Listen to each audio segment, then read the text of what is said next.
I'm Shannon. I'm JJ Artemis. And I'm Andy King. And today, we're going to be talking about Journey, a game that was released in 2012, developed by That Game Company, and published by Sony Computer Entertainment.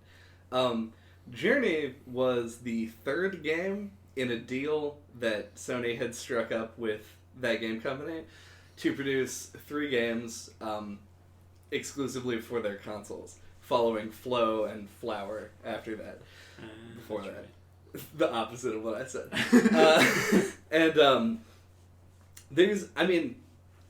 It's a short game. It's like, I get through in about 2.5, 3 hours. Right. The most recent time that I played it. But there's definitely a lot to unpack. The game, it kind of, I don't want to say it like defies genre, because I think that's giving it as much credit as the game does deserve, is giving it a little bit more credit than it might warrant. Maybe it's genre-less. Yeah. It's a game that takes the like concept of what you do in a game and just sort of like simplifies it into its most basic elements. 3D movement is right. just the The genre is movement with really great movement mechanics. Yeah, as I'm sure we'll talk about. Mm-hmm. But before we go into that, and we can veto this and put it later if you guys want to.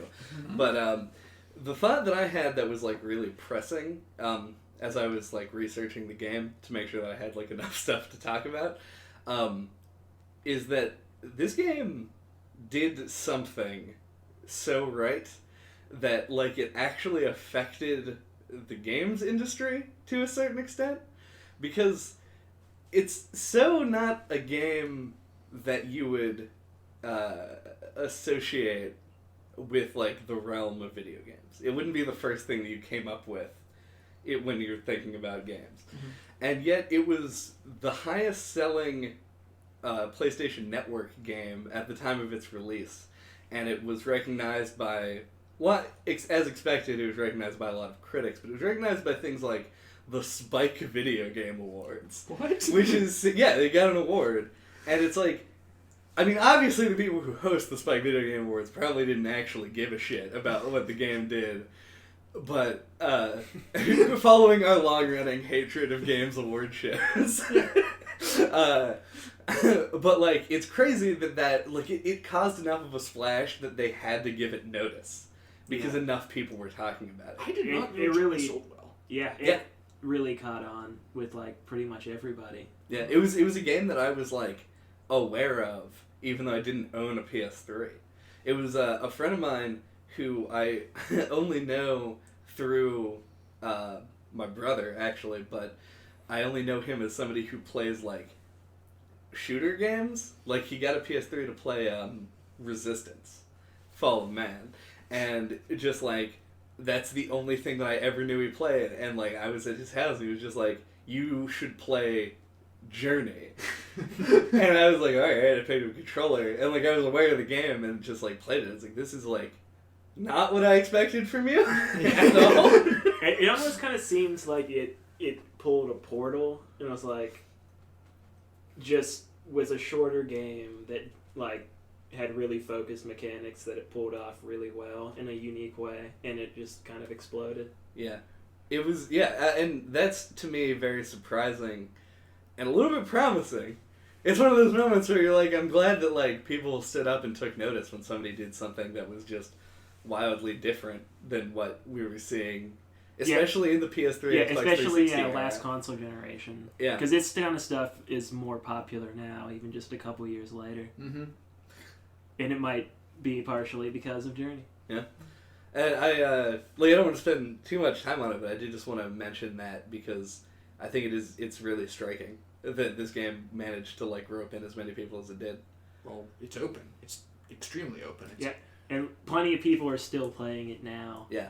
Like, when I play it, as soon as, like, a person dropped out, a new person immediately came in. We come back, There's still plenty of people playing the game.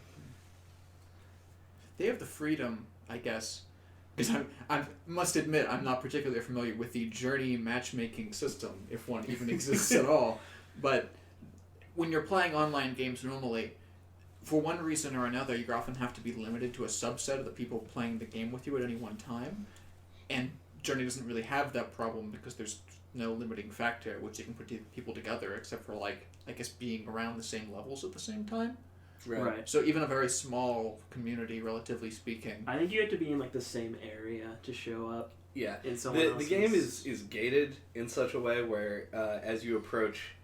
I really did not expect to be talking about, like, the mechanical workings of this game. like the altars? Yeah, and when you approach the altars and it plays, like, the next, like, short scene and then sends you into the next area, those areas individually are ones where if somebody else is in the area, you can be Dropped thrown in into with each them. other. Yeah. Neat. But You're not going to spawn, like, way far away. Right. Well, because in there's an area no from spawning. somebody else. Journey doesn't have, Just like... there. Yeah, there's no animation of, like, your character, like, but they have coming out of a puddle of light in the ground or something. It does that for the person that you're playing with, but it like, you don't do that yourself. It's all seamless. Yeah. Which seamless is a really great way to describe this game as a whole. Yeah, but sidebar that. To go into. About on the multiplayer, I actually, despite how popular this game was, knew, like, almost nothing about it. Like, I just heard of it. Mm-hmm. I didn't really know anything specifically other than, like, what it looked like. So I didn't know this game had multiplayer. Oh. So, like, I started playing it, and I got through, like, the first 2 areas, and, like, the area with the bridge. You know, you have to complete the bridge to get up. A person was dropped into my game. He just, like, came running up, you know, to me, and I'm like... It's like pinging. Pinging, chirp, chirping, whatever you want to call it. And I was like, is this an NPC? Or it's like, because, like, this, and coincidentally, this was a person who had, like, beaten this game probably, like, a ton of times. Because they were just, like, leading me to, like, everything. Like, trying to help me, like, get all the achievements and stuff. Like, it was like, it's like he had, like, a map. He was like, we gotta go here, to this point, to that point. Like, running straight to everything and, like, pinging to me to follow. So I was like... an uncompensated journey tour guide. Yeah, so I had already completed that area. So we just, like, ran to the altar. And, like, at this point, I was pretty sure it was just going to be an NPC. Because, like, based on what I'd seen so far, this seemed like a single-player game. And, like, the next area was, like, that big open desert area. So I'm like, oh, they're, like, introducing this NPC to help me through this way open area. And then, like, when we get to the next area, it's like he's going to die or something. So and it's going to, like, reinforce that feeling of loneliness the game wants you to have. Or at least that was my thought process. Yeah.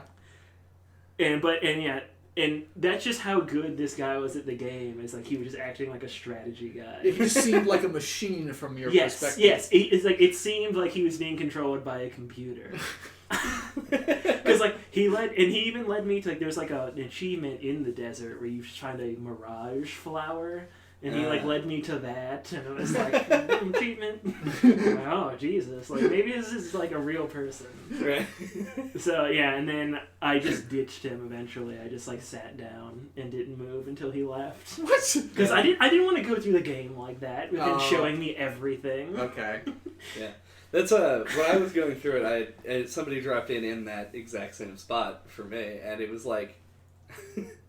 Is it like, as much as this game like is very much like it's a very human game, and it's a game that wants to sort of like play on your emotions, not necessarily play on your emotions so much as just like make you very aware of them. This guy dropped in, but he dropped in really late, and he wasn't done with the bridge, and so I was just like, I'm just gonna leave him. So I bailed on him and like went through the next area. I was like. That guy seemed really excited that he found somebody. Yeah, like he was like pinging like crazy and like jumping around me, and I was just like, I don't want to sit here and wait for him. And Chad just like ran away. So I just like left and went to the next area, and then like I just spurned the first guy. A second dude dropped in at one point and like was just like walking with me through the area with the first enemies. And then, like, I got distracted and he ended up leaving, and then I died cold and alone. And so nobody was there to die with me. You know what's great about Journey, and specifically the multiplayer systems in Journey, Everything. is that you can interact. Is that you can interact in only just a small number of ways that it allows you to like assume the best of people, even when they are complete assholes. Like both of the stories we have described. I had a slightly different experience because like my first thought was like, this guy's a douche. This guy's a douche for helping you do everything? Yes. I think in this kind of game, it's no fun if you're a new player and someone's just showing you where everything is. Sure. So, fuck that. I was like, so I ditched that guy. So I was like, initial experience, negative. Then the next guy who dropped in was like probably a child because they were just like slowly wandering around and like staring at walls and stuff. Like, just now, like, not knowing what they were supposed to do. It's very pretty. So I did, well, that's true, but they just, like, weren't doing anything. So I ditched that person. Second experience, negative. Third person I ran into, though, was, like, actually, like, a normal person who wanted to play the game and was, like, playing it, I think, for the first time as well. And I actually had fun playing with them. Right. So third experience, positive. So, yeah, I started off not liking the multiplayer at all. And then ended up liking it by the end. Yeah. I mean, multiplayer is always a mixed bag, and Journey does, like, probably the best that it could possibly do to mitigate, like... Because it's not like you can, like... Nobody's dropping into Journey multiplayer to, like gank a new player. Yeah. Like, it's not a thing that the game makes, like, a feasible option. So, like, just showing up and just doing your own thing, or rather, because you don't... Nobody initiates the multiplayer. Yeah. So really, the other person may as well also be showing up in your world. So everyone sort of exists with their own goals, and your goal may not align with each other. Yeah, and your goal could suddenly become, like, play with this person and do things with them, but it's certainly not necessary, and since you're both working toward the same thing, it's hard to get in the way. I think it does a good job of, like, kind of capturing the essence of real life relationships. Like, there's just going to be people that you don't like and don't want to associate with, and others that you do. Yeah, that guy who was just showing everything was just like that know-it-all jackass. Who was, you don't want to associate with him. But then if you find somebody you like playing with, you're going to want to, like, stick with them till the end. Isn't that cute? It is. It's very cute. Yeah. So there's, like, an elegance to that, how it, like... makes you like you approach the relationships with other players like you would relationships with people in your real life. Yeah. There's really good like visualization of this, and like sort of an argument for the multiplayer being like very entrenched with the story of the game, because not the story necessarily, but the feelings of the game. There's a part where you're going up. Like, don't crucify me if I'm wrong about the exact area. Are you going up toward the mountain, or are you walking toward the mountain? You're going toward, not like in the, like the whole game. But, like, it's pretty early on. It's before the Tony Hawk Pro Skater skateboarding down the dunes scene. Where you're, I used to be close to, like... That wouldn't work at all if you like tried to skateboard down snowboarding. dunes. Yeah. But, you go into this room, and in the room there's just like a blank square on the wall, and there's little pillars. And they're the pillars that you've seen when you transition between areas, when you activate the altars. And when you light all of them up, it just displays like, basically like the ultimate like pictorial way of showing dead people, which is alive people, but 90 degrees to the right. So it's just like a stack of bodies laid out horizontally, and you're just like, that like indicates that like this is a grave site. Like there are a lot of dead people who look and are dressed just like you. And so it makes having another living person drop into your world feel like more appreciated. Like you're like, oh, like here is that, like even if you like, understand the system, it like justifies it too. That like there's like you're like a culture of people that's like making this pilgrimage for whatever reason. Right. Yeah, and it's just, I remember that just sort of drove because like that's right after I just totally ditched that guy. Yeah, and it was like I feel a little bit worse now. It's something that you might not even like realize right away. Like you kind of like understand what some of the symbols mean unless you get later into the game. Yeah. So it increases the replay value. It's a really important thing to recognize, though, as we continue to talk about how we like intentionally ditched people while trying to play through the game. That from the perspective of that other person, they're probably just like, oh, maybe they're like making a sandwich or something. Like they probably, because there's no way that they can interpret your action negatively, just like moved on with their journey and never thought like really another part of it. Right. You always get to the end of Journey and get surprised by the number of different people you run into. At least I did anyway. I don't know if you guys. I only ran into 2 people. 3 people. I mean, that comes from playing the game 4 years after it came out on its second console release. Oh, yeah, sure. It's just, you're not going to encounter as many people as you would on launch. My mother encountered 7. 7 people. Did she take a really long time to go through the game? Yes, she did. Yeah. Surprise, surprise. Weird thing that I don't know if you guys would have done, but did you like perceive genders for the different people that you drop into your game? Nope. I did. They're both the ones that I disliked I perceived as male, and the one that I liked I perceived as female. And I guess maybe that's just because I'm a guy. That's possible. Yeah, I was just like, these guys are assholes. Like, this chick is cool. I thought you were going to say, like, it could have been the opposite. You know? Yeah, because, like all of the characters... Oh, no, like your player models? character? No, I didn't. Oh. Like, I mean, like, the other people. Oh, you meant perceived, like... Genders for the players. Yeah, so yeah. I shouldn't. I thought you meant literally perceived, like you saw some nice curvature on like one of the models. No. Yeah. That's No, gender is ambiguous, for sure. Good. Yeah. I mean, obviously it's like supposed to be intuited that way. And it's like, because of like the character design, which, I mean, I'm not really well versed in debating this, but I think the character design is very well done for what the game wants to do. Mm-hmm. And so obviously I projected like a male persona onto the player character because ostensibly the character in Journey is just supposed to be you like in the world, right? So, but like there's definitely like the white spirits that show up at the altars and at the end of the game are like have a certain like matronly quality to them where you can ascribe a female gender to them if you choose to. You could even think like they wear like a kind of like a dressy looking outfit. They wear a scarf and they're very graceful. Right. So I could see people perceiving the main character as a female. True. And I mean it's up to interpretation, but like that's very much like the symbolism of this game is like everyone is what I don't want to say human because you're not necessarily human. You have eyes. That's really all we know for sure. And legs. And not necessarily arms. Yeah, you might not have arms at all. But like the everyone is supposed to be treated like equally. Yeah. Like this game just treats people in the game as people in the game, and the ones that are special are demarcated by color and size, and so that's literally all of the difference you get, and I think it sort of works to give the game its universal appeal. Yeah, it's definitely very universal in its themes and in its design of the characters.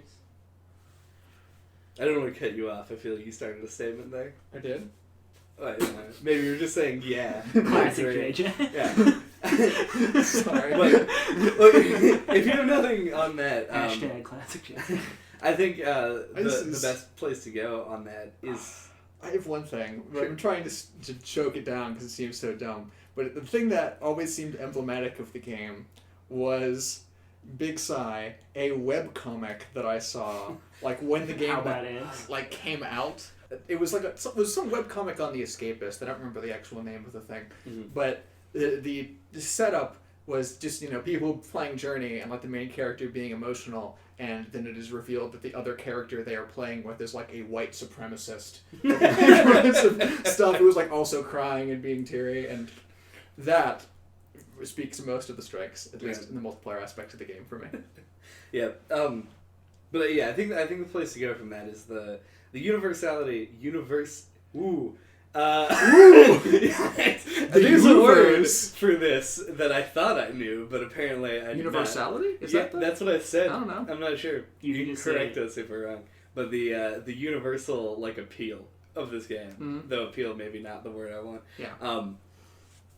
Reach. The universal reach of the Well, game. I don't want to say that the game like appeals to everybody because clearly it doesn't. But the game is open. Yeah, it's open to all comers. Right. Is that the game's namesake is like the classical hero's journey, which the game models itself after quite intentionally, to draw like a very familiar, forgive the wordplay, line in the sand to the player to just, there's no complexity to it's like the a very progression stripped down version of like one of the most common plot lines. Right. Arguably the most common plot line in all. So it's easy to follow your objective. It allows it to do what it tries to do very like fluidly, which is kind of how I describe everything in this game is just fluid. Like your movement, the story progression, like the multiplayer, sand. Yes. Yeah. Everything is very fluid, and it's not a game that's about its story or about its gameplay. It's about very its easy feeling. to like understand too. Like you start out, you see the mountain, you like head towards the mountain. Right. You got it immediately. You know. Yeah, and that's like, it makes it impossible to like not be able to see the forest for the trees, where you're sort of like, you can get sidetracked and like do lots of things in all the areas, and like really explore or really press forward, but at all times you can just gaze up and like big fucking beam of light, mountain. Except for the part where you're underground. Except for that part. But I mean, that's a very linear part. You're not doing much exploring when you're at risk of being shredded. Yeah. Yeah, it's elegant design, I guess I'll say. So, Okay, yes. since I played this game around when it came out, I've beaten it maybe 3 times historically, but I've seen other people beat it because I kept introducing it to other people who live with me in the apartment and all of their friends, because it was so open, everyone would see the game, and it would seem easy to them and pretty, and so you'd have, things like Shannon would come and start playing. Things like Shannon. That's my favorite 1990s romantic comedy starring Jim Carrey and Meg Ryan. Sorry. Never mind. People play this video game. Shannon's a chess player. Playing robot. I was thinking Shannon's a houseplant. He just sat a PS3 controller in front of him. And even Shannon was able to beat the game. Just lean on the forward stick. But anyway, so people like Shannon even played the game. So I've seen this game played through to completion, realistically probably like 10 times. So for the cast this time, since the mechanics aren't something where I'm going to, on the 11th time, I felt like get like some kind of new, revised understanding. But I did want to be reminded, of course, of, all the goings on of the game. So instead of just like watching a Let's Play again or something, I tried to do a weird, more interesting thing. I got my mother to play Journey. And she's like aware of video games as a thing, but of course is not into them because she is not from our generation. But did she play like 10 minutes of Undertale one time? Yeah, she played 10 minutes of Undertale one time, but that's not actually her defining experience. Right. She was, when she was young, like straight up addicted to, it was Dragon Warrior, or was the FMV game with dragon in the name, where it was like animated scenes and you're playing a knight. And you're not Dragon. Oh, Dragon's Lair? Dragon. The Tom Bluth game? I well, that's really like our thing that we went I have like no familiarity with this. It's like a hand-drawn... Yeah. It's Dragon's Lair. She was straight up like addicted to that to a point where she had to like intentionally cut it out of her life. And that, I believe, is her entire familiarity with the genre, other than just like watching me do stuff as I was growing up. Right. Right. So familiar with like a point and click-ish style game. It's not as far as she goes. Yeah, but she's aware of most of the tropes because you can't be around me for long enough without being aware of some of these tropes in some ways. But I'm so glad I got to watch her start to finish go through this because it revealed so many of like the cool, weird little design choices that they made that allow for this kind of openness and availability other than it just like being a pretty game with not very complex mechanics. Probably the craziest one, Journey gives you absolutely no tutorial about moving the camera with the right stick. Not at all. Right. If you have no familiar with games beforehand, are expected to just use the like kind of slow gyroscopic movement in the 6-axis to deal with all camera momentum, and they never call it out like at any point ever. So seeing her going through like these challenges and just doing like sort of the slow little wave back and forth, it like forced the game into an intentionally much slower state because she just couldn't move the camera as fast as we can when we use the stick. Right. So it like forced her not just to like see all these like crazy majestic views and things like that as she was going back and forth, but it also forced her to like consider the slow platforming challenges as they appeared. It was a really nice touch, but there's like tons of little tiny things like that. On that, it's interesting because if the object of implementing that camera control like mechanic was to make the game more accessible to more people, it actually bears some like understandable means because you like think back to a lot of people who, when playing games for like the earlier periods in their life, would like play Mario Kart and like jostle the controller left and right to try and turn faster. Mm-hmm. Like it's a thing that exists in our culture as like a thing people do. Yeah, like it's kind of like the manipulate the basis controller for the Wii. Yeah. Right. Every ridiculous like representation of people playing video games by people who don't do it themselves always has them like wildly like moving their elbows and control all over creation for some reason. I don't know why people believe that that's how controllers work, but it is. But like even that implementation of that system, interestingly enough, didn't solve all the problems because she kept, again, being completely ignorant about like how motion controls are normally implemented in contexts like this, not knowing whether the camera was moved by like using it like a steering wheel on like a horizontal plane. The return of the hilarious giant tractor stealing a steering wheel from episode 1 when describing Splatoon.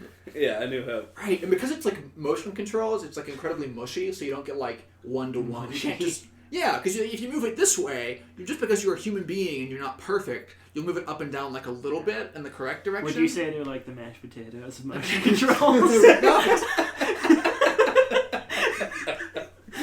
We're really pulling out all of the in-jokes for this episode. References to, clip back catalog aside. I'd like to point out, check us out on iTunes. Oh yeah. You say that till the end. But if whatever. Yes, completely off my game now. Sorry. You were saying they were mushy it's fine. controls. Yeah. And not just like not just the camera controls themselves were mushy, but like actual defined goals in the game are equally mushy. Even things that you wouldn't expect. Like, of course, in a game like this, all the platforms that you have to reach are generally very large and defined, so it doesn't require a lot of pinpoint accuracy. Right. But the pickups are equally mushy. Like, you can be pretty damn far away from any of the little like light pickups that you get, and still get them. They actually like track to you. Mm-hmm. And I assume that was just like an animation after you got it, but that's actually not the case. They start going to you even if you miss it by like a fairly wide margin, because I consistently see her go for these light pickups because they're shiny and nice, right? And miss it by what I thought was like a huge margin, and she got the pickup anyway. Yeah, I was drawing comparisons while I was playing to the like health and experience balls in Kingdom Hearts, where like they sort of just like vacuum themselves to you when you walk past them. Yeah, that's actually an ability that you equip. Oh yeah, you can do that to make it go from like a larger distance. Yeah. Yep. Yeah, but yeah, and that's more true of those like fluttery scarf pieces than like the pickups themselves. Like those will like actively come toward you. Yeah, because they're living and they like life, like most living things. It's true. But the game is the game also takes a lot of work out of like finding these like air quote secret. It's more in the earlier areas than you'd expect. Yeah, because I was looking at my achievements just like last night because Chad and I were playing games because we're cool. And that's true, we are cool. And we play games. I only have like 28% of the trophies for Journey, so there's apparently a lot of secrets to find. Yeah. True, but my point is that actually in the opening is that they do a good job of doing most of the work of finding those secrets for you out and then progressively make them harder to find over time.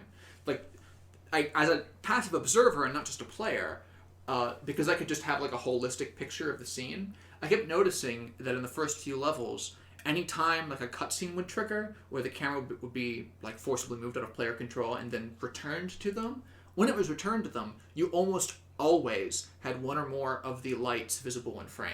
Mm-hmm. The biggest one that I remember is that there are actually 2 in frame in the bridge level after almost every time one part of the bridge connects. Yeah, this is what I was going to like use as my example. So I'm glad that it's like the quintessential example of this. Yeah. It makes you like when you go into that area because they draw a line of sight so well. And like the objectives are very clear in this area. It's just sort of teaching you what to do. It ends up like you end up cutting like a cross in the area because you hit the first one and then you'll run to the second one and see the second like big scarf thing, and you'll do that, see that it puts a bridge portion up, and catch the thing on the side. So you make a run for that one, you fly up to it, grab it, and then you can jump down and get the next one, and then it's going to show you the other one, and you're going to cross back the other way. So you get like a full view of the area during this, about both completing objectives, picking up the ostensibly power-ups, because it allows you to fly for slightly longer. Health upgrade. Symbols. Flight upgrade. Flight upgrade, there you go. When you said before the game was good on symbolism, I found that funny since it's one of the few games when there's like literal symbols. Yeah. I was talking more in a metaphorical sense. Yeah, like because I am an artiste. Right, that's like... But anyway. Past that blatant lie. It's a great tutorial area. Like that one specifically sticks out in my mind. Because then like the next area is the big open one, which you have to do a similar thing. So now you're more familiar with what you're supposed to do because the previous area was so good at teaching you what to do. Right. That's the game does a really good job of sort of like, and this is I'm sure something that you experienced while watching your mom go through it, is it's like the game has I think 2 ever like actual like developer messages to the player where it's like hold circle to do the chime and hold X to fly, and then at the beginning it shows you the camera. There's pop-ups for moving the left stick. I wrote all these down because I wanted to confirm to myself that there wasn't actually a tutorial for the other stick. Right. But yeah, they just every now and again will put up pictures of the controller and light up the thing they want you to do. Right. And if it comes to mind, I think it's just left stick, rotating the controller, and then the 2 button prompts. Yep. Doesn't it have to only be for like the PS4 version and the PC version because the PS3 controller is what this was released for initially, and that didn't have motion controls? The PS3 has have motion controls. Yeah. You forget the 6-axis. They stopped supporting it a bunch. Wow. Do you remember Lair? Because that was the big game where they were like, 6-axis is the shit. No. Right. Okay. I forget the developer who made Lair. I also did. Oh, they're actually I just remembered it. They're the guys that made the Rogue Squadron games for like the GameCube. Those like Star Wars fighters. Right. So they tried. Their specialty was like. Axis? I don't remember. Yeah. But their specialty was supposed to be like flight combat. So they made like a first-party Dragon PS3 launch title. Oh. Where you and you controlled the dragon with the 6-axis because you were like a lord. I totally remember because you were a lord. A lord of dragons. Yeah. And I did not realize that was a thing. Yeah, yep. So that was never mind. But Lair ended up kind of bombing relatively hard. Yeah. So people stopped carrying the 6-axis fast. During the break, we should look up whether or not it tutorialized the right stick on the original version. I played it on. I don't have a PS4, and I don't think it does it even exist for PC. I don't think it existed. I don't think. I think it's a Sony exclusive. Yeah, I thought it was on Yeah, PC. I played it on PS3. Never mind. Yeah. I'm just wrong about everything. Yeah, so it has those few messages, but like, as far as a game about walking forward goes, like it does the majority of its tutorializing through Well, basically, it does good tutorializing, like every game should do, where it teaches you through experience, and it doesn't, like, signpost things.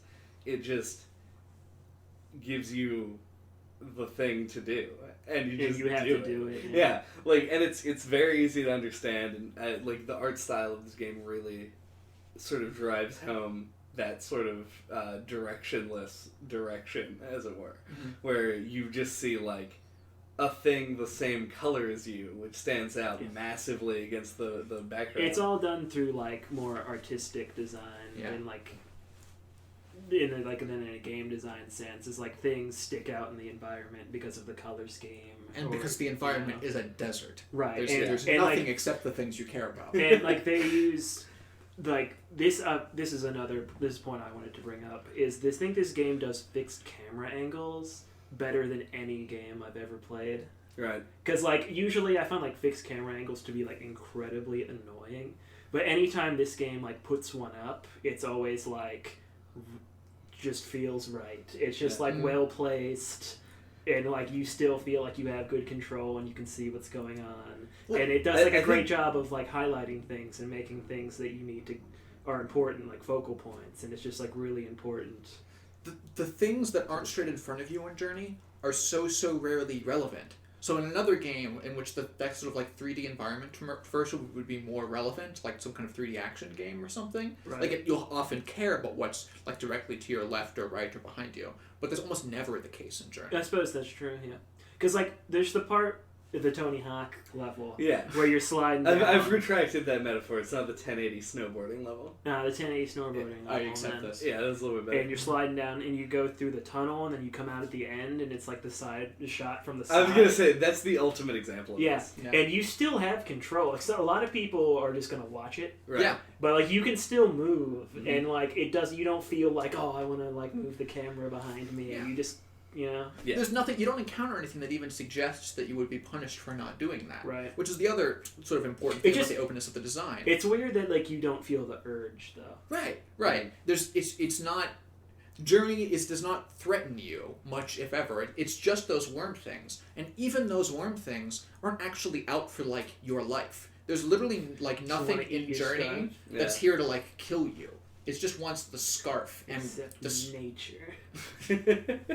Yeah, that's true. But you can beat it. You can survive nature. Well, there's an argument to be made that it's like a death allegory.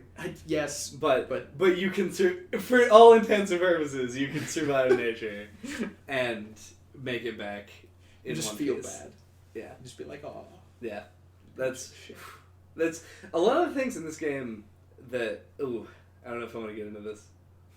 Okay. It sounds like a really personal. It's it's a really personal thing that I want to save until maybe after. He says break. while looking at the time. Just checking the timer to see how far along we are in the episode. Before we break, because I know I won't want to talk about her playthrough anymore. Oh yeah. I want to talk about the notable things that did not work for her, like other breakdown points, even in a game as like open and obvious as Journey.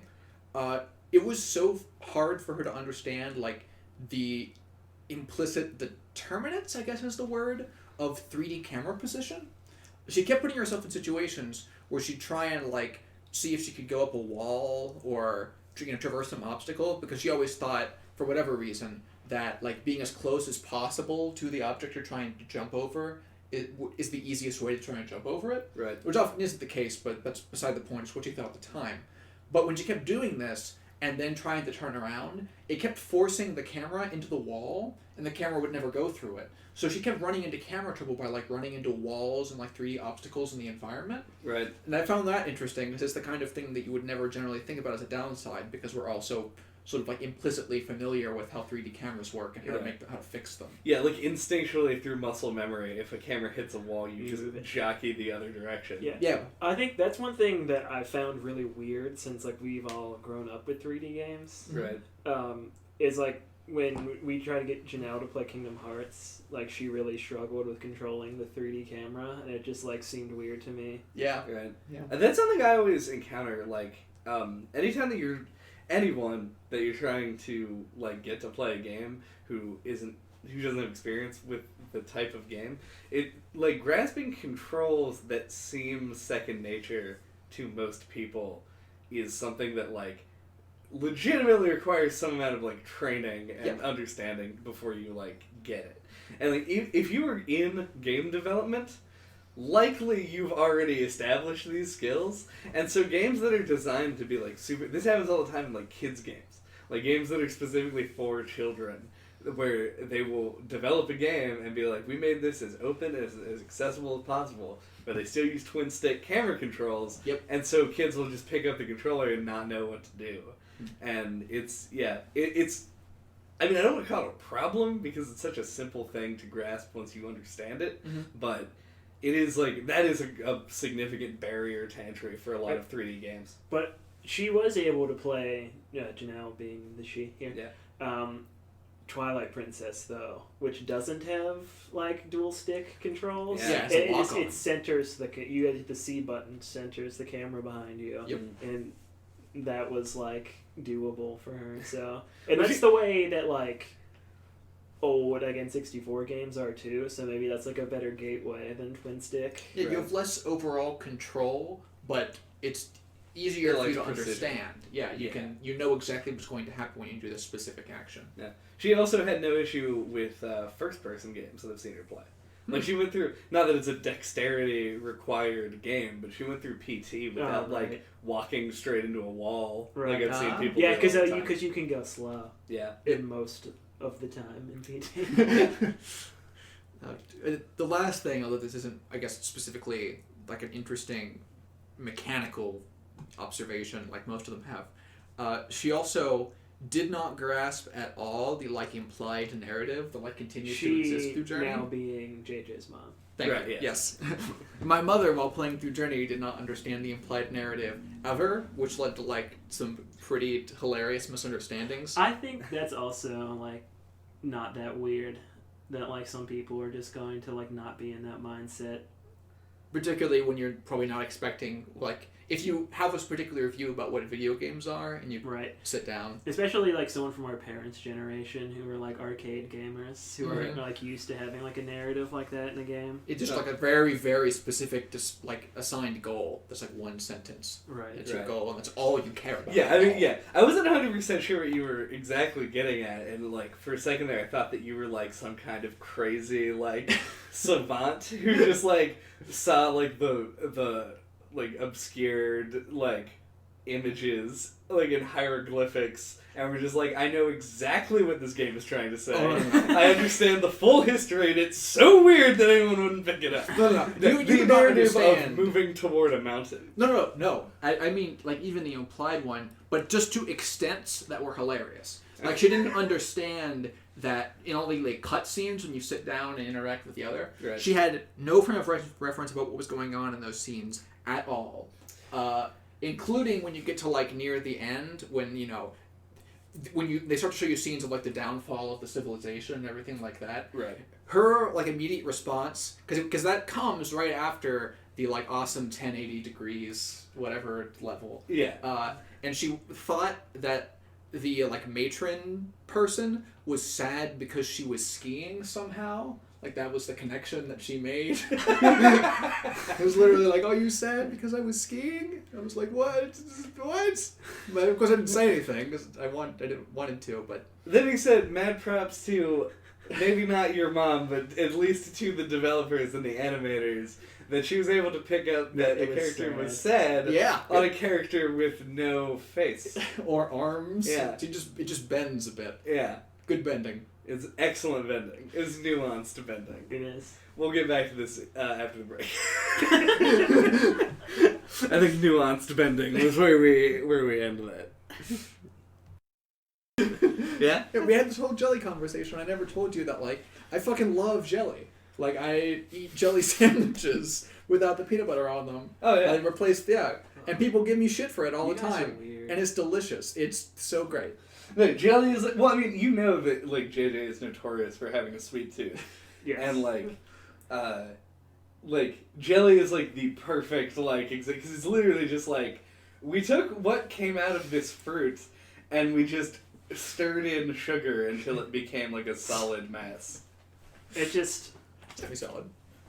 Yeah, gelatinous mass. Yeah, jelly is just something that I think should be enjoyed the way it's intended to be, as like a thin coating. I want to see the fucking reference on that. Where you're like, oh, I made jelly to be a thin coating on Like, so many it's supposed things. to be like something you add. It's not supposed to be the main. It's like an additional. I think you're fucking moralizing like a Whoa, food whoa, whoa, right whoa. now. This is coming from a guy who will just like suck the remaining ketchup out of a ketchup packet. What?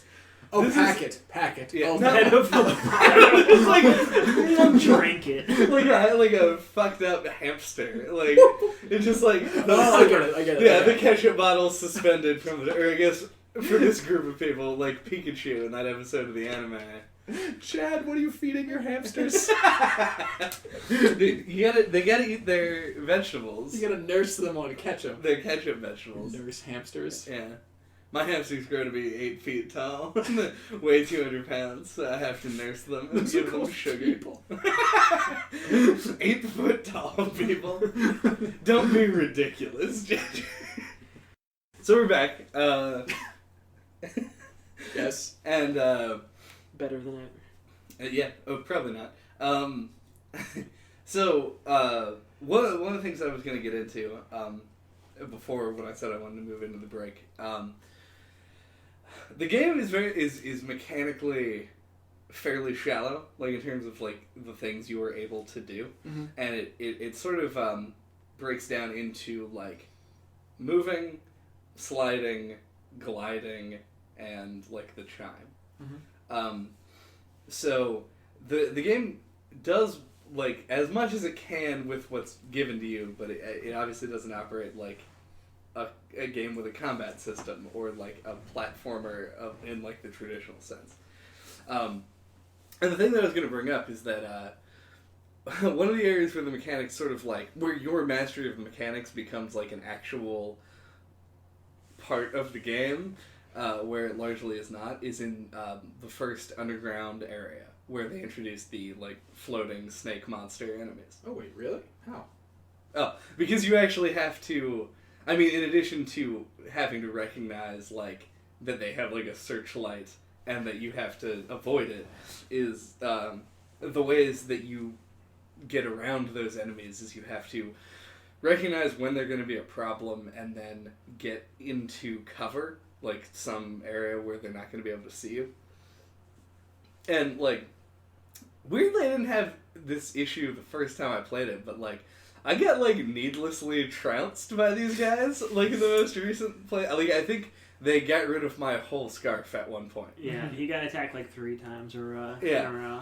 And it's, like, because of the nature of this game and what is, like, the underlying thing that sort of colors all discussion on it, in that the game is more of an emotional journey than it is a mechanical one, like, things like that would have frustrated me in another game, where, like, if I just, like, kept getting hit by enemies because I was being stupid, I, like, just felt really sad.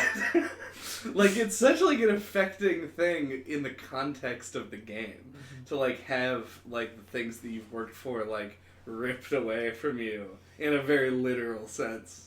You get a little roll and you sort of lay on the ground for a second in your little sad pile. Yeah. Yeah. Yeah, you're just an unhappy camper laying on the ground, recovering. Maybe I just got lucky, but on that initial underground part, I just, like, walked all the way to the left and hugged the wall, and they didn't see me at all. Yeah. I feel like that's probably totally possible, and probably something that wouldn't have even come up in playtesting. You know, like, people really understanding the mechanics of the game to the point where they could just, like, avoid, like, all danger entirely. Yeah. Because it's just something that's so not, like, telegraphed. It's something you have to pick up on your own. Lighting control in those areas, because often the light is... Because they want to keep things, sort of foreboding. So you have the centralized lights during your straight path, and everything around you is sort of like shrouded and dark in such a way that it doesn't draw your attention. Yeah, it does it really well. In terms, like, for a game that doesn't have combat, it does the enemy encounters so well, because in the first time you encounter them, you walk in to this room that's just complete darkness, at least especially in comparison to the like vast bright desert that marks the beginning of your journey. And when you go in there and you see these things, they show them to you immediately, and are just like, that is not good. Mostly because it's not made of ribbons, but it's very clear that it's an enemy, and then their attack patterns are mitigated by the searchlights, and so they're the only thing you can really see, and so you know to avoid them when they come around. Then the second time when they're present, it's in a brighter area that's got snow everywhere, and you're already struggling to go through to fight against the wind. Yeah, you're struggling to physically move. Yeah. And so the existence of enemies there just emphasizes that this is the hardship part of the journey. Like, this is the thing that's going to try your patience and going to feel very bad. And it's like, if you have knowledge of like the structure of the hero's journey, you know that like pushing forward, you'll eventually get to your redemption. And it allows the player to be driven by that. I feel like if you were unaware, though, it's probably very demoralizing. I can't imagine Journey's the game that a lot of people like quit, though. No, definitely not. It's the fail states generally aren't like repetitive in most cases, unless you've got like a really, really, really low mechanical understanding of things. And even in that case, you often have another player with you that can just do it correctly on screen, play to imitate or signpost for you. On the actual like movement mechanics as they're presented in the game, there was sort of like one lingering question I had that I never could come up with like a really solid answer for, that I wanted to present to both of you guys. Why is it that your jump and like little fly is limited mechanically? Why is it on a meter that requires you to go to those little ribbon guys to recharge, instead of either being straight unlimited or being naturally recharging at some constant rate? Well, it can't be unlimited, because then you just be able to fly indefinitely. Yeah, you wouldn't have to overcome. It would just change the design of the game. I imagine that the flight mechanic was something that they had developed fairly early. But a lot of the game comes from you visiting these specific points and doing an action there.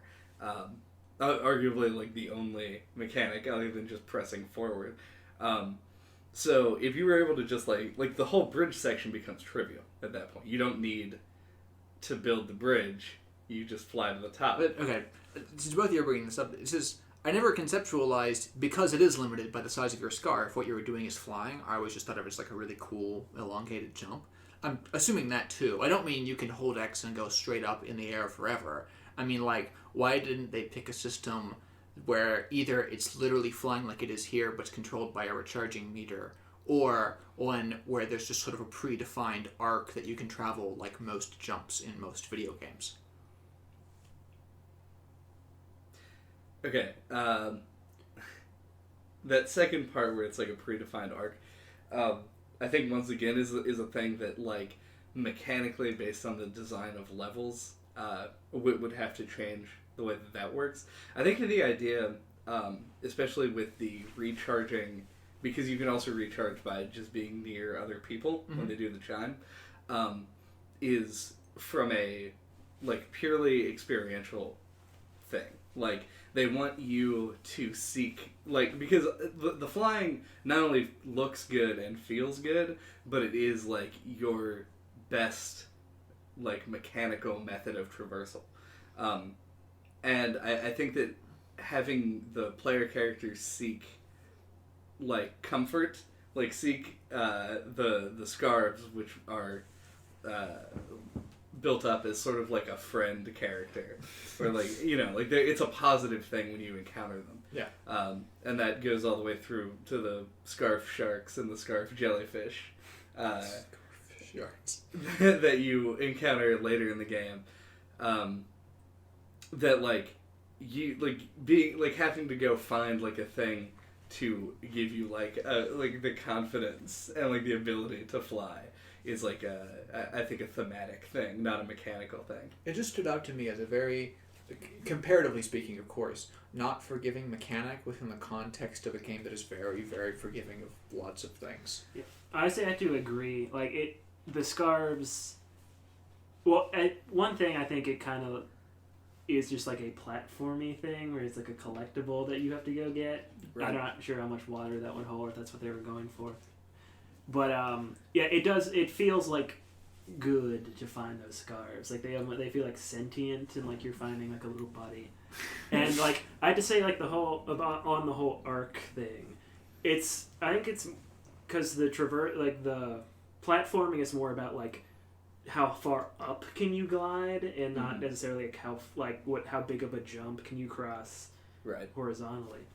So like, you steadily like increasing your ability to get higher is what they were going for, and they designed the levels based on that. Like, each one has like higher heights for you to glide up to, absolutely, etc. It's thematically appropriate too, given the whole mountain climbing thing. Yeah, that's what I would say. Yeah, the thing that I am actually like currently sort of wondering about is that I'm fairly certain I'm right here, but you can correct me if I'm wrong. But when you don't have any scarf charge, I don't know what you want to call it, you can't jump at all. Nope. Yeah, you can only walk at that point and like mantle small like heights. Yeah. And so I'm actually fairly certain that the majority of this game can be beaten without ever flying. Like, you can do, like, when Andy was watching me play the most recent time, there's this hilarious moment where, like, right after the whole sand gliding portion of the game, you, like, have this triumphant, like, eruption out into, like, a big open area, and that's when it leads into, like, the dark area where all of the, like, sand drakes are kept in, like the cages, scarf drakes there. And like, I just didn't hold X, and so my character was like, ah, and then just fell like a rock into the sand. And so like I can't think of, with the exception of the like final like rise to the top of the mountain, an area where you require the flight. It's the underground area where you do ascend the pillar. Yep. But it's constantly being recharged. So, not like, the whole time. You had to go to the altars. Oh yeah, to bring the thing. And getting to the altars require you to jump. Just interesting, given the that first we now one doesn't. Sure. Right. But we now know that it's possible, from two different sources, you and me, to get your whole scarf removed. Oh, because I watched my mother lose her scarf entirely during the very, very last level of the game. Where it was no longer relevant, luckily. But... Your mom better at Journey than I am.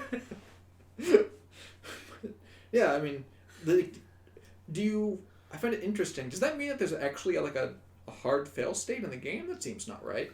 No, because other that part comes but can you eat? See, this is the scarf shark I was referring to earlier. As long as, like, even if you don't have like a scarf, like a visible scarf, you just have a little like tag in the back. Yeah, that's what it is. It's not a scarf; it's a shirt tag. Yeah, it just says longer. Large, like American Apparel, large, 100% cotton, extra large, extra large. But if you have just the tag, you can still fly, but it's like for a very limited period. But when you get through into, because I went into that area that we were just discussing where you have to fly with no scarf, or maybe like one scarf segment, and there's like what I was describing as a scarf shark. It's just like a long scarf creature that is constantly circling the area. As long as you're near any of those, you're constantly refilling your like flight gauge. These are all incredibly video game terms for something that is like not a video game. Yeah. But so as long as you stick to that thing, you can just rise indefinitely, or up to the level that it goes. Cool. And areas with those enemies probably have extra little glyph pickups to try and like even that out, to balance that, so that you aren't just left high and dry with no scarf. Right. Except the end, of course, where that's the goal. Is right. to leave you high and dry and cold and yeah, high and wet. That's high and moist. I never think of snow as moist for some reason, even though it's completely accurate. Right.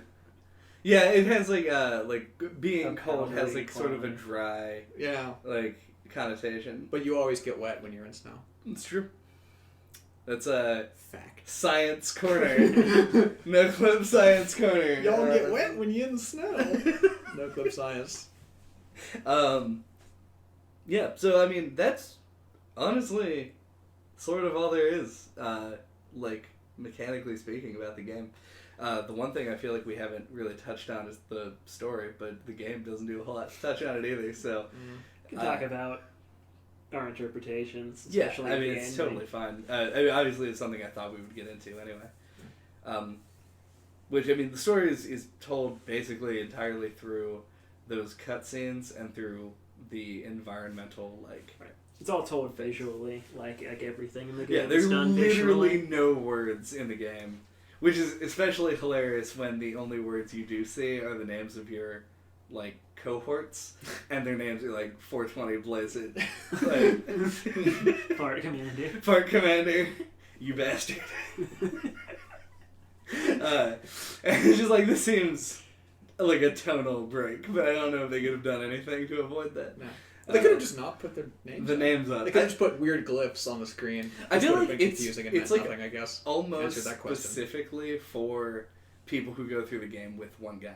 If you Yeah. just have one person who goes through the whole game with you, I can imagine that building enough of a connection where you might want to send them a PSN message and be like, Hey. good on you, bro. Thank you, George Markov. Yeah.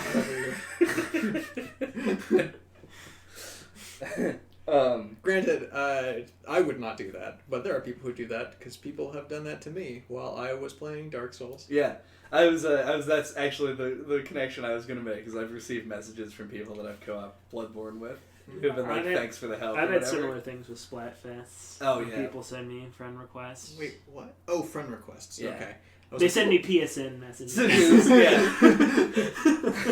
Other than that, I thought for a second it was possible for strangers to send you message pop-ups that appeared on screen Oh, no. in the Wii U, and that would be the least Nintendo thing I've ever heard.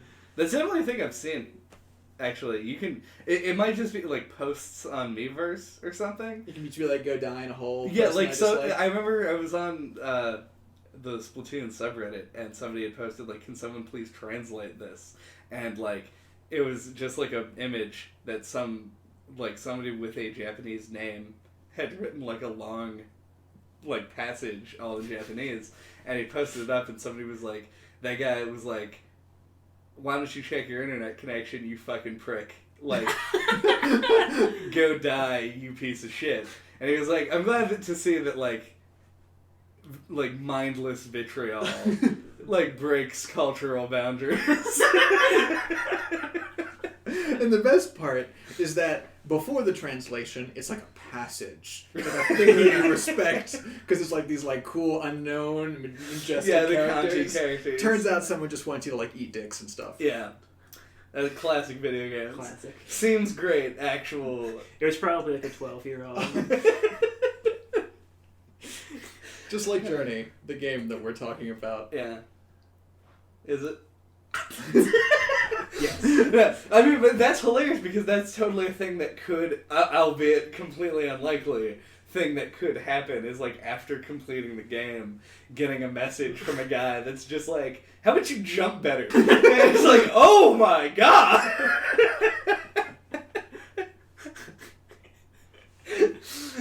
That would be... I feel that would put a damper on the tone of Yeah, that'd be Journey. disruptive, I think. Yeah. Yeah. But unfortunately, there's really nothing they could do to stop that. Except just, they're the game's over when that happens, so Yeah. we're out of the woods as far as, just players being douchebags goes. Good God. Good guy. We were talking about the story and got sidetracked a little bit. A touch. Yeah. But about the fact the story's told through, pictographs and through, those cutscenes. Yep. And... I mean, obviously the story is open for interpretation. I doubt that there's a hard, plot that's written anywhere about it. I doubt even that there are, clues that would allow interesting fan theories to be formed. Right. You know, because they're like, it's the stuff that often makes for those like cool little bits of information that turn into giant ranting tinfoil hat YouTube videos is always like the details that exist but seem like nothing. But Journey doesn't have a lot of sort of like supplemental details. It's very clear in the aesthetic and everything that it's trying to do at all times, and there's rarely a lot of clutter. Yeah, It's very deliberate. Yeah, almost nothing in Journey feels like nothing. Yeah. Like, it's like something might seem like insignificant, but it's there for a reason. And it's usually a gameplay reason. It's not to explain something more about the story of the game. It's just like, this is like another thing that your character will have to get over in, or if it's going to reach its eventual goal. Yeah. There's no mining to be done. Like, we have all the information, we can say, with a pretty high degree of certainty, and we know that information is not enough to anywhere approach the kind of like definitive answers that we could look for with stuff like this. Right.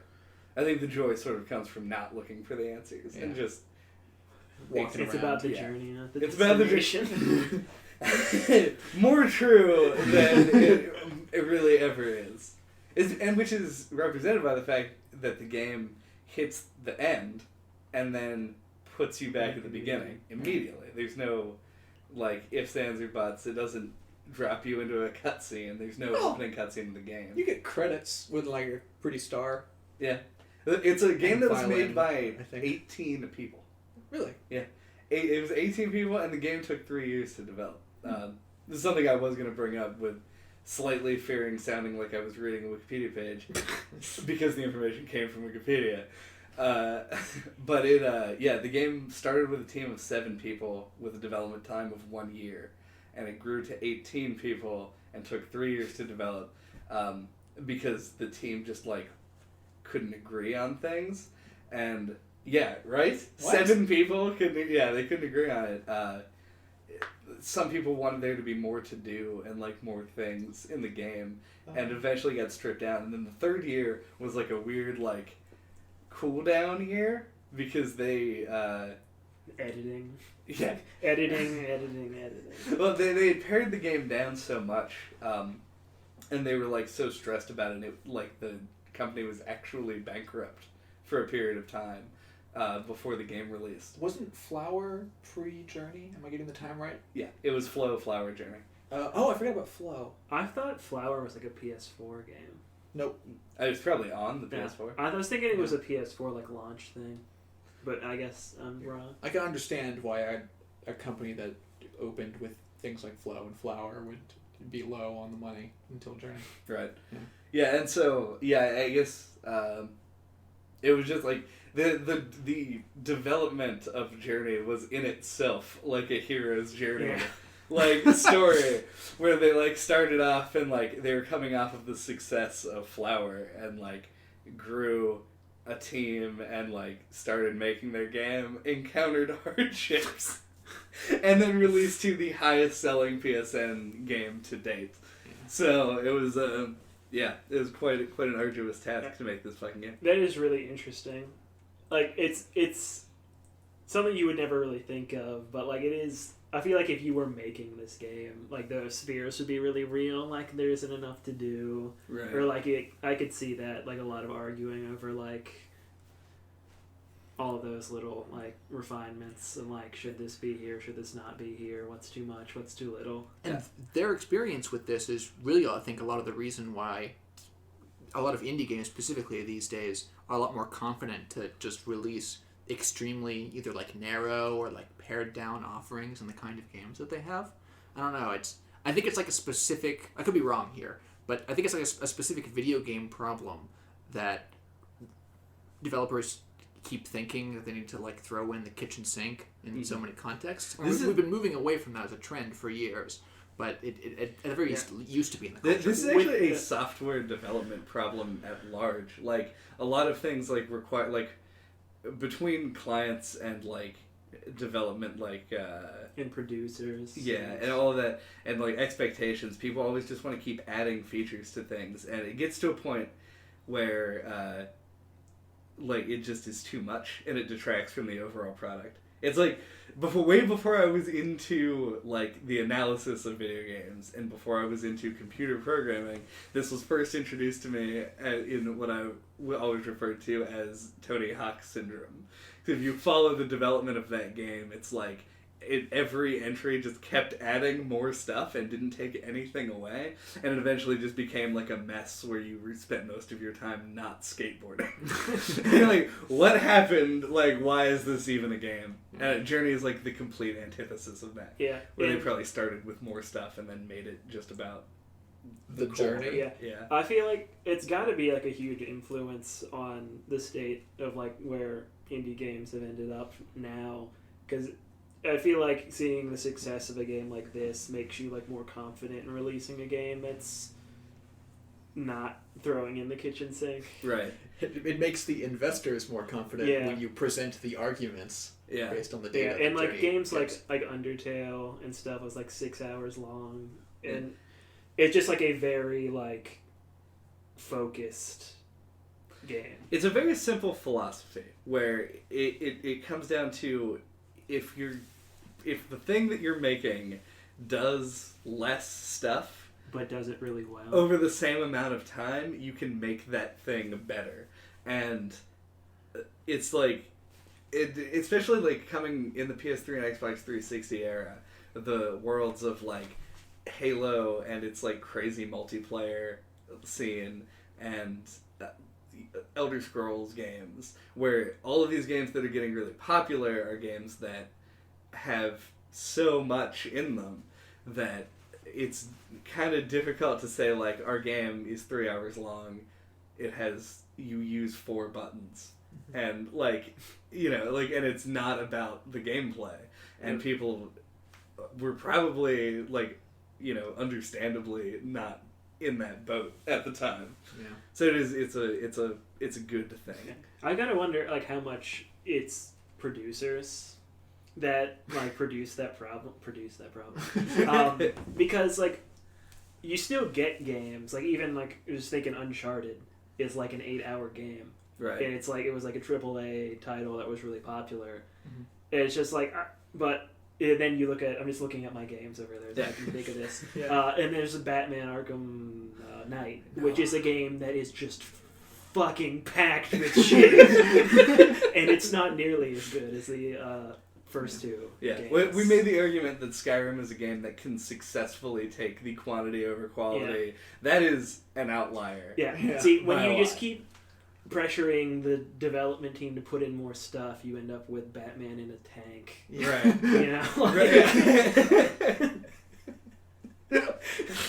think that could be the tagline for game development at this point. We don't want Batman in a tank anymore. We want Batman doing Batman shit. We liked it when it was Batman in an asylum. Not Batman in a tank. In a city. So much.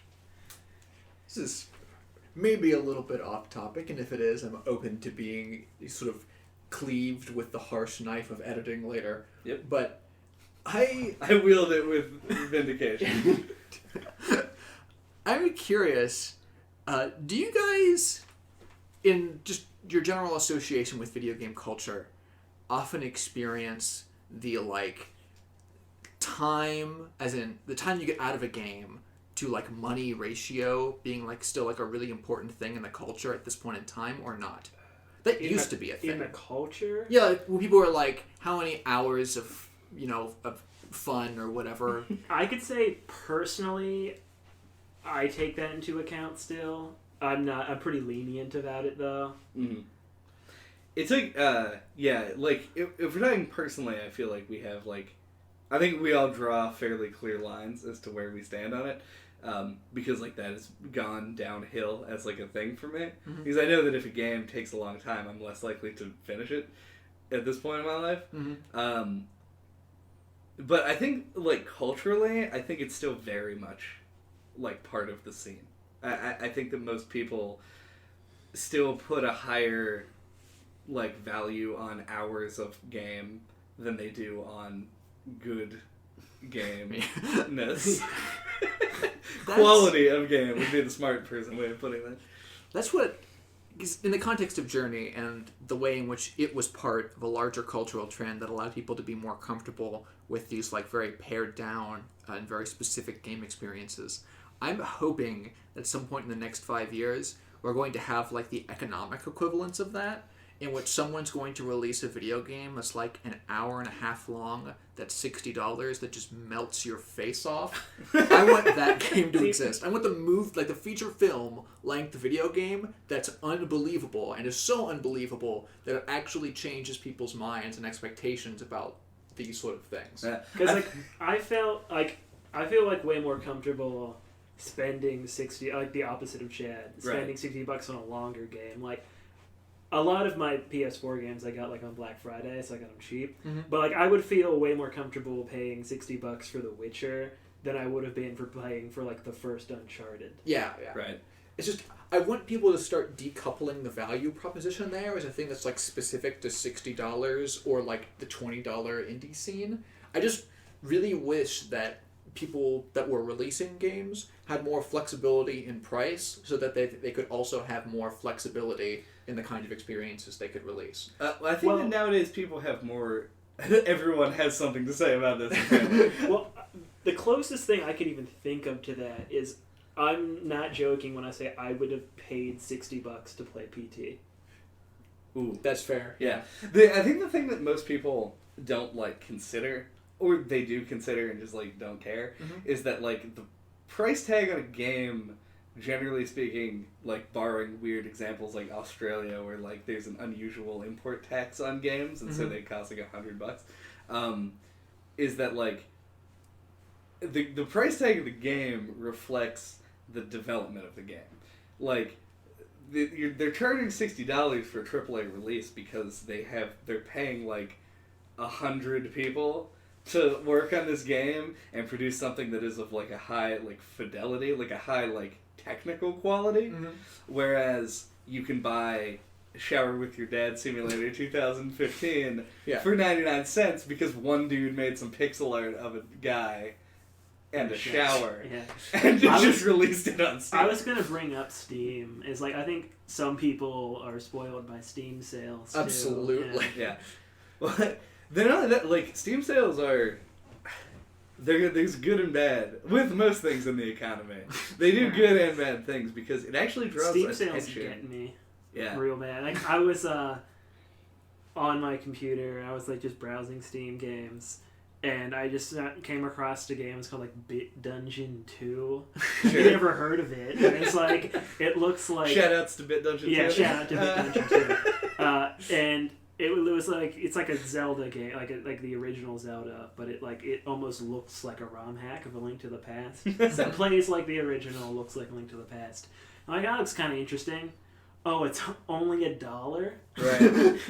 I'll pick up that. It can't afford not to buy. Yeah. The price, like the value accessibilities that I was talking about, have become more open as the indie spaces begin to expand, and it's just physically easier to make games as costs go down.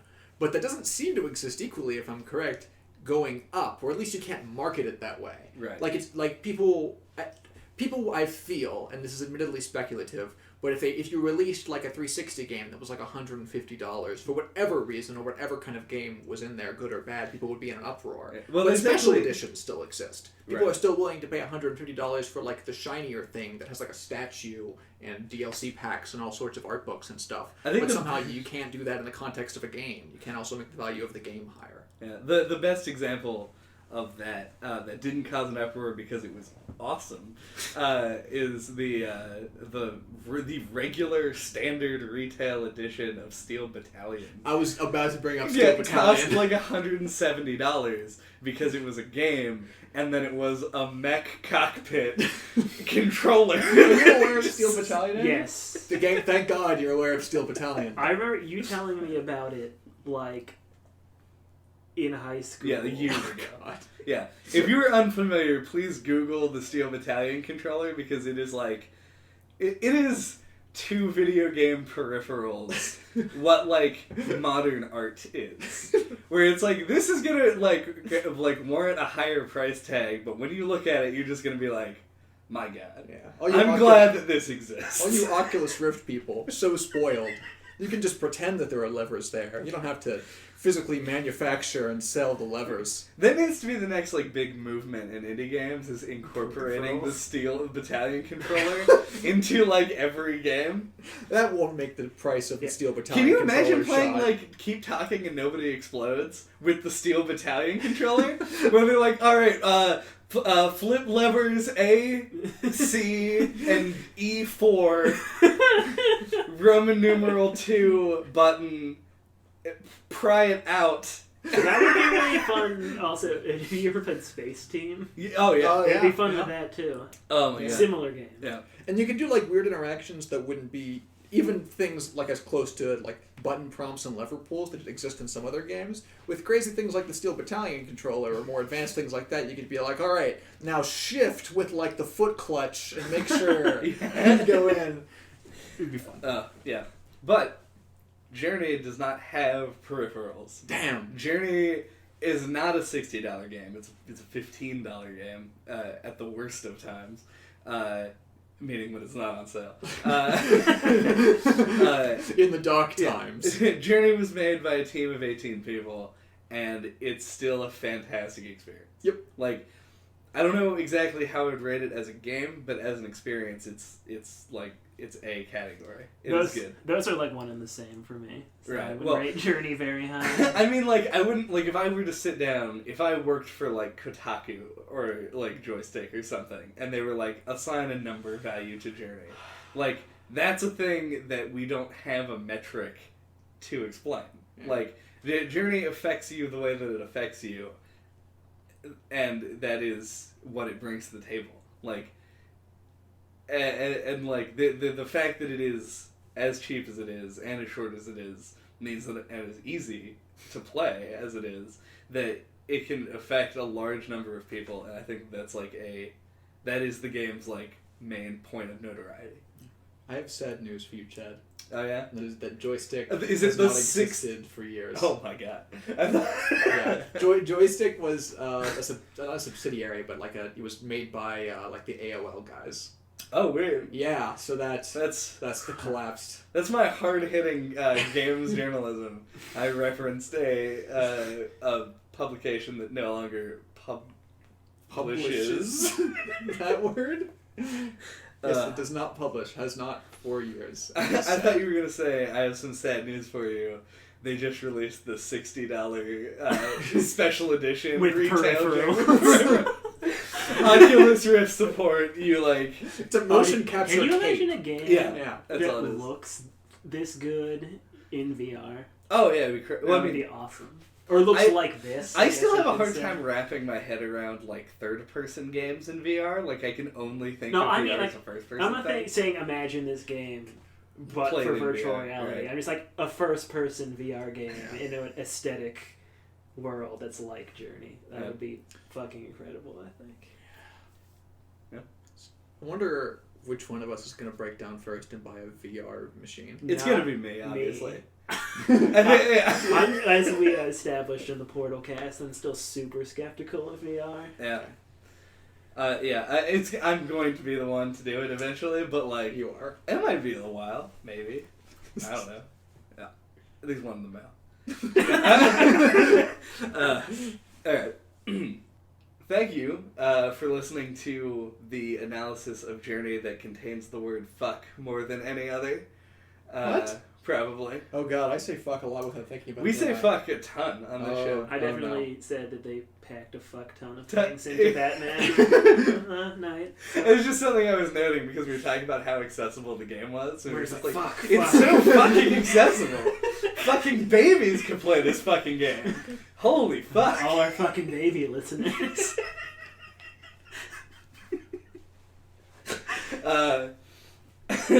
Until next time, if you want to talk to us about anything, you can send us an email at noclippodcast@gmail.com, on our website, noclippodcast.com, and also now noclippodcast.net. Yeah. Because of a weird technical thing, we now have 2 web addresses, where you can see our new website, designed mostly by Andy Kinnick, It is Yay. pretty.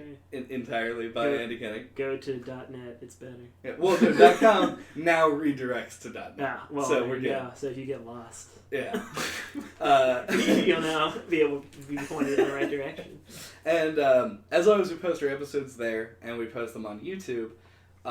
But in addition to that, if this isn't how you're currently listening to it, we're on iTunes now. Yay! So, typical podcast shilling, you can rate us and comment on iTunes if you choose. Yeah. What are we talking about next time? Next time, we're going to be talking about Broken Age, which would be our first historically adventure game.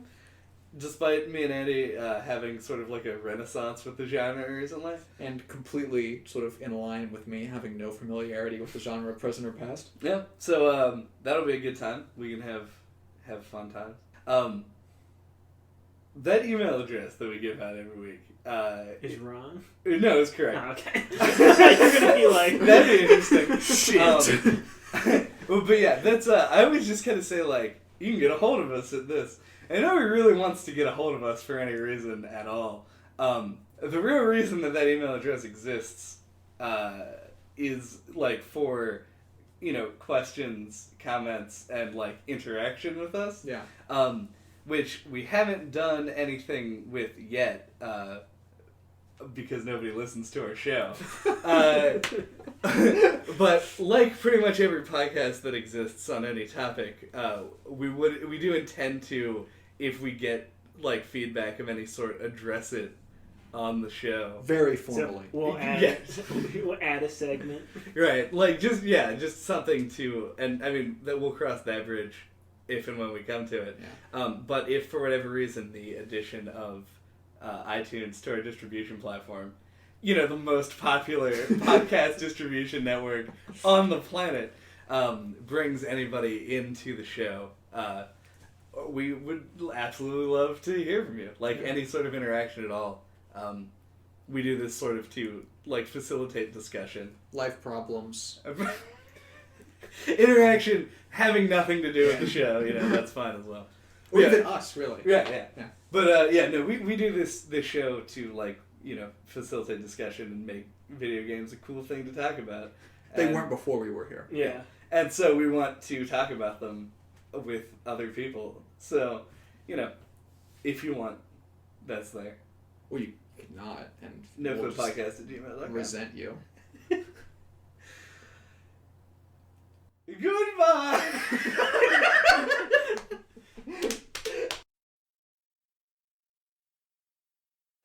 Oh, that's another see- one in the books. Yeah, wrapped up with Yeah. a bow that was Chad making an octopus All right. noise. Let's go talk about Dark Souls. Yeah.